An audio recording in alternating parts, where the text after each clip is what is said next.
ഇപ്പോൾ നമ്മൾ സ്ക്രീനിൽ കാണുന്ന ദൃശ്യം അത് അങ്ങേയറ്റം വേദനയുണ്ടാക്കുന്നതാണ്. കാരണം സത്യൻ അന്തിക്കാടും മോഹൻലാലും ശ്രീനിവാസനും ഒക്കെ ചേർന്നുള്ള കോംബോ അത് എത്രയെത്ര സിനിമകളാണ്. ഇപ്പോഴും അത് ക്ലാസിക് സിനിമകളായി തന്നെ അറിയപ്പെടും.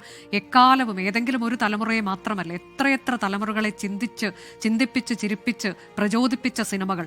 ഇപ്പോൾ അതിൻ്റെ സൃഷ്ടാക്കൾ കൂടാതെ മമ്മൂട്ടിയുണ്ട്. മമ്മൂട്ടിയുമായി ചേർന്ന് ഉള്ള എത്രയെത്ര സിനിമകൾ.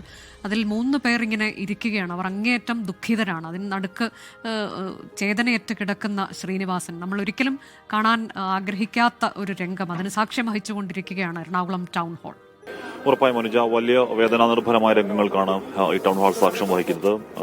ശ്രീനിവാസന്റെ ഏറ്റവും അടുത്ത സുഹൃത്തുക്കൾ, ശ്രീനിവാസന്റെ സിനിമയുടെ അണിയറ പ്രവർത്തകർ, അതിന്റെ കഥാകൃത്തുക്കൾ, അതിന്റെ സൃഷ്ടാക്കൾ ഒക്കെയും ശ്രീനിവാസൻ ഈ ലോകത്തില്ല. ശ്രീനിവാസന്റെ നർമ്മം, ശ്രീനിവാസന്റെ മൂർച്ചയേറിയ രാഷ്ട്രീയ ഹാസ്യങ്ങൾ, ആക്ഷേപഹാസ്യങ്ങൾ, അത് കേവലം തമാശ മാത്രമായിരുന്നില്ല.